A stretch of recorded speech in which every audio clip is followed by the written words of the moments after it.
इसके साथ ही भक्ति प्रकाश से कथा प्रकाश का उत्तर भाग समाप्त होता है। प्रेम पथ का प्रसंग चल रहा था, वह भी समाप्त होता है। कल से भक्ति प्रकाश के स्थान पर श्री गीता जी का पाठ हुआ करेगा। पूज्यपाद स्वामी जी महाराज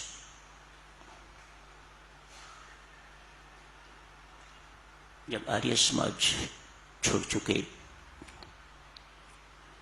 भक्ति प्रकाश की रचना हो गई, अमृतवाणी भी रची गई, तो अपने आर्य समाजी मित्रों से भी प्रार्थना किया करते, और कुछ करो ना करो, एक तो अमृतवाणी का पाठ रोज कर लिया करना। कथा प्रकाश के 2 अंतिम अध्याय मानव जीवन की महत्ता एवं प्रेम पथ भी जरूर पढ़ लिया करना। परमेश्वर की महती कृपा है साधक जनों, पूज्यपाद स्वामी जी महाराज की कमाई है। अमृतवाणी इस वक्त अपने आप में सिद्ध मंत्र है।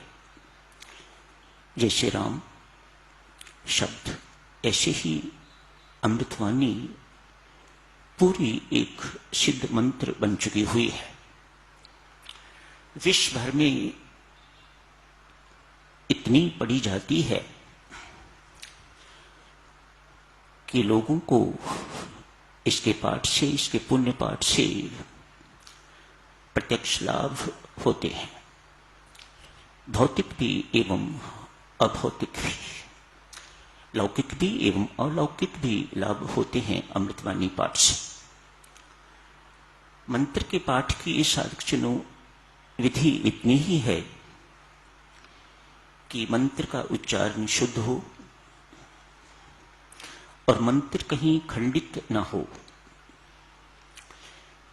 A to Z उसे पूरा पढ़ा जाए। ऐसा नहीं कि अशरण शरण शांति के धाम तो चुप रहे और मुझे भरोसा राम ये बोलते रहे, या एक पंक्ति बोली उसके बाद चुप, उसके बाद फिर अगली पंक्ति बोली। हाँ, यदि ये ऐसा होता है कि भीतर आपके चल रहा है तो दूसरी बात है, यदि नहीं तो अमृतवाणी का पाठ A to Z होना चाहिए। ये मंत्र का विधान है। कुछ इसमें संशय नहीं होना चाहिए और कुछ इसमें कुताही भी साधक जनों नहीं होनी चाहिए, तो मंत्र आपको पूर्ण लाभ देगा। जितना आपको अपेक्षित है उससे भी अधिक। हमें बोध ही नहीं है कि अमृतवाणी पाठ से क्या पुण्य मिलता है, क्या मिलता है, हमें पता नहीं। ये स्वामी जी महाराज जाने या परमेश्वर जाने। हमारा काम मात्र विधि पूर्वक, प्रेम पूर्वक इस लघु ग्रंथ का पाठ करना है, वो हमें करना चाहिए। अखंड हो, कहीं खंडन ना हो।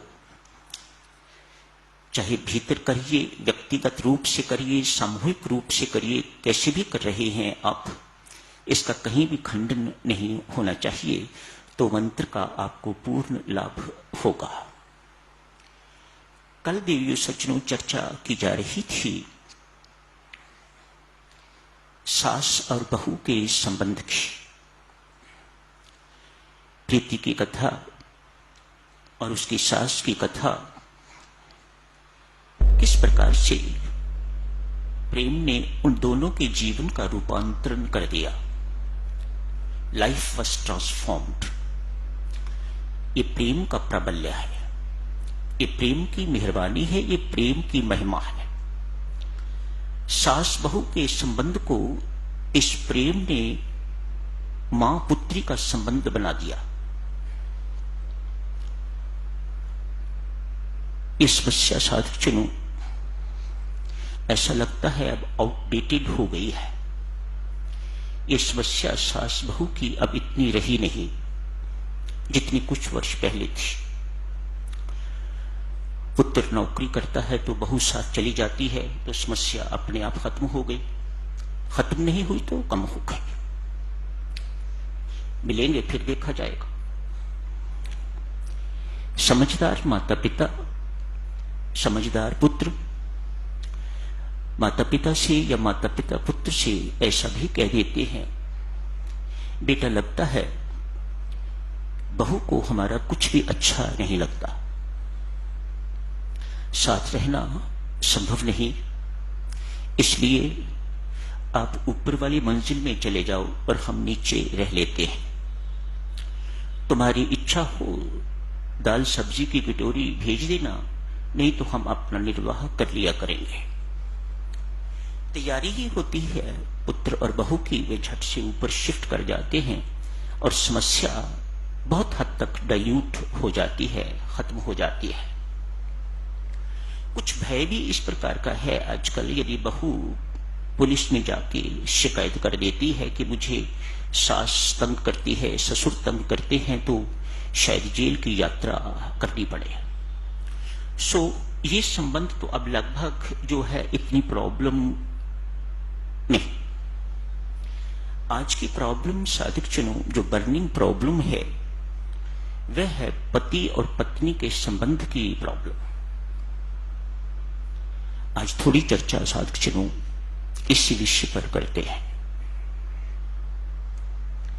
विवाह होता है, अरेंज्ड मैरिज है या लव मैरिज, विवाह हो गया। विवाह होने के बाद बहुत जल्दी जल्दी में बच्चा भी हो जाता है।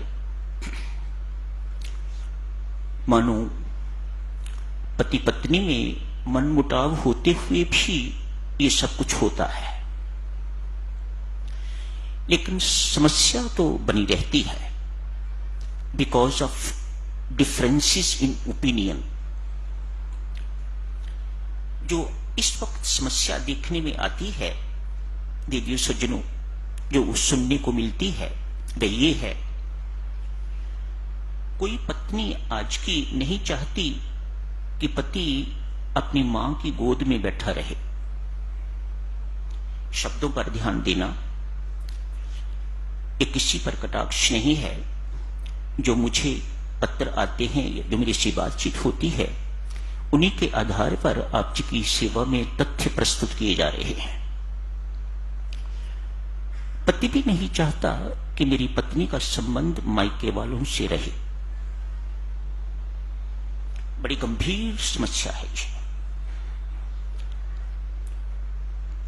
पति से पूछो कि आप ऐसा क्यों चाह रहे हो कि वह अपने मां बाप के साथ संबंध न रखे, फोन न करे, यहां की हर खबर जो है वहां न पहुंचाए, ऐसा क्यों आप कह रहे हो?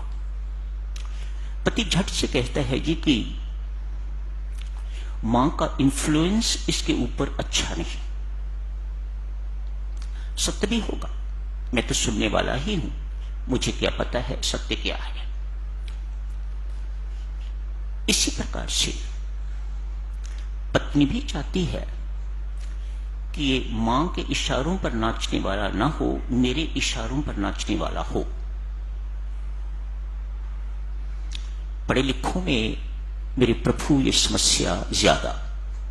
जब आप लोगों का विवाह हुआ था तो उस वक्त ये समस्या इतनी नहीं थी। क्यों? परस्पर प्रेम, सहनशीलता एवं क्षमा की भावना अंदर भरी पड़ी हुआ करती थी।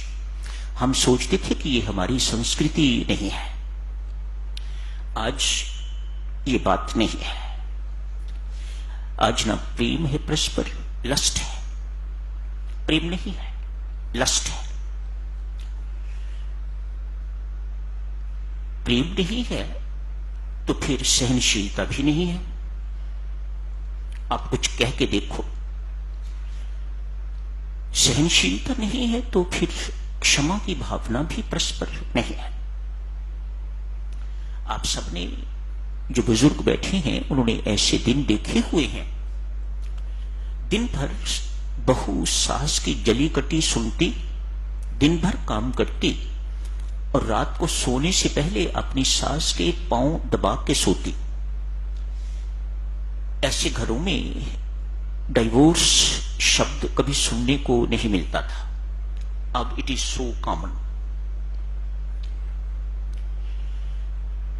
पति पत्नी वहां तो ये हुआ कि अलग हो गए, यहां क्या किया जाए? डाइवोर्स के अतिरिक्त कोई चारा नहीं। बच्चे रुलते हैं जो पैदा हुए, कचहरी में उन्हें घसीटा जाता है। जज पर निर्भर करता है वह बच्चे मां को देता है या पिता को देता है।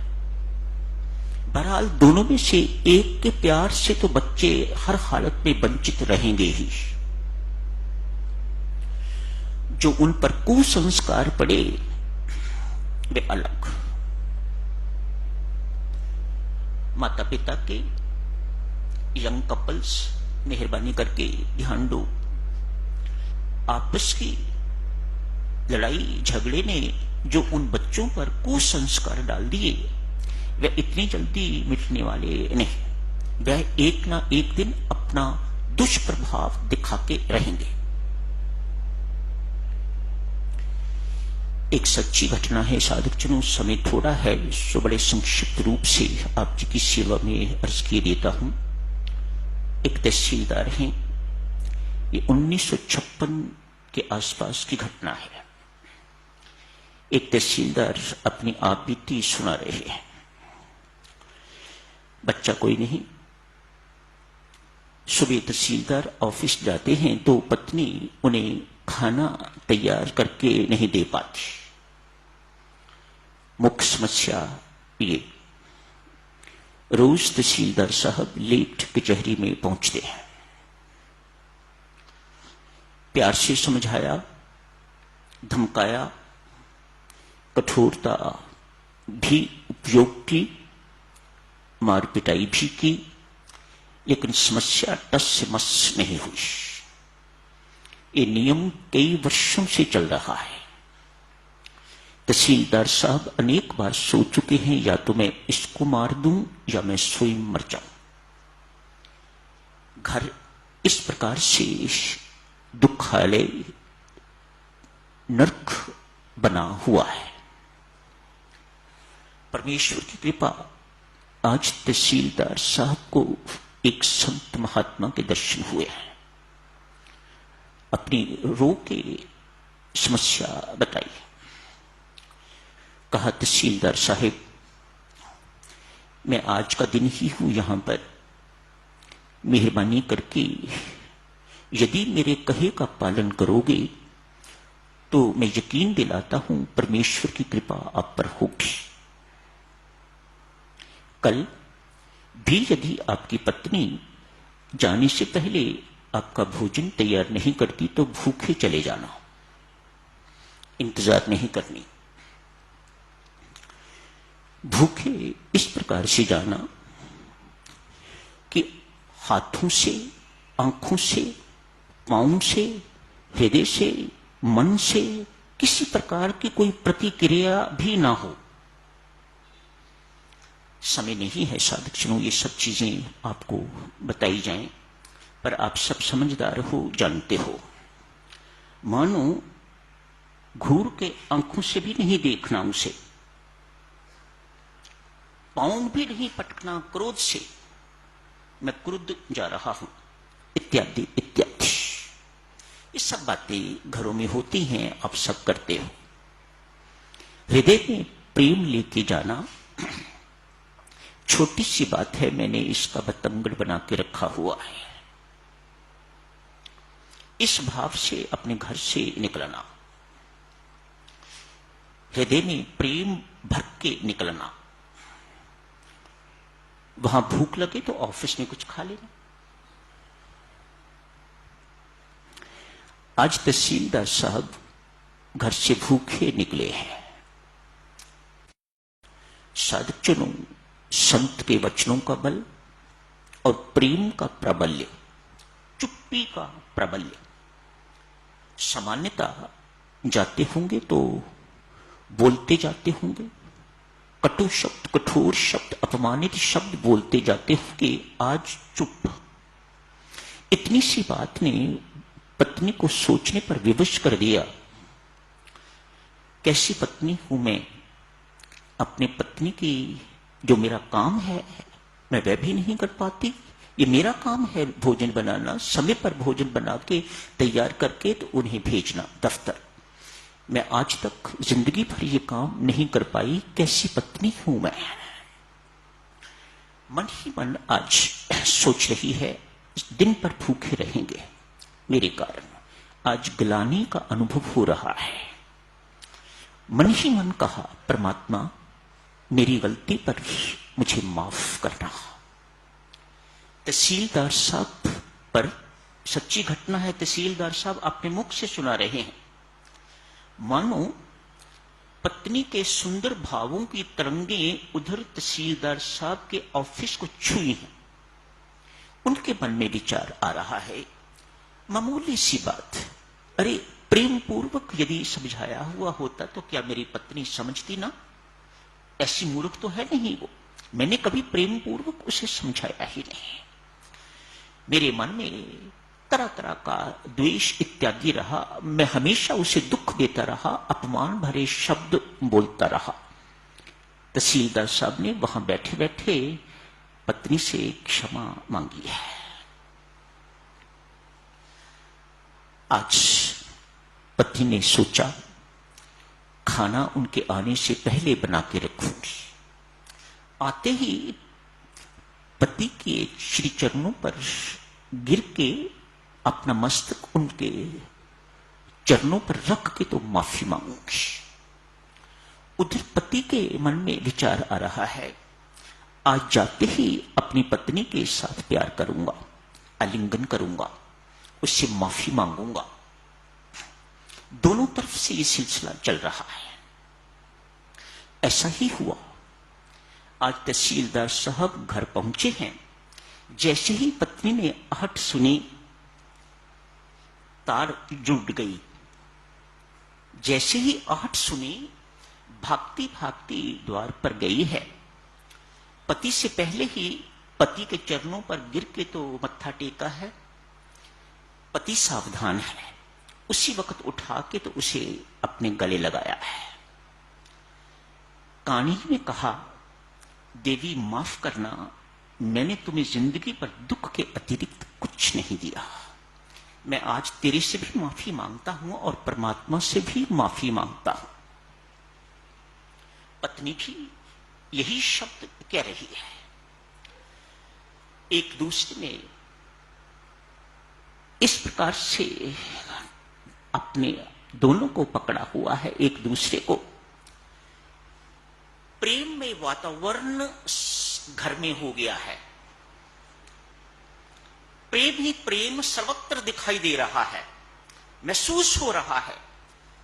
हृदय प्रेम से परिपूरित हो गए हैं, वातावरण प्रेम से परिपूरित हो गया है। इकट्ठे बैठ के जिंदगी में पहली बार स्वादिष्ट भोजन खाया है। ना भी स्वादु होगा तो आज प्रेम का स्वाद इतना है कि सब कुछ स्वादु ही स्वादु लग रहा है। तहसीलदार सब कहते हैं, तब से लेके आज तक पति ने फिर कभी वह भूल नहीं की।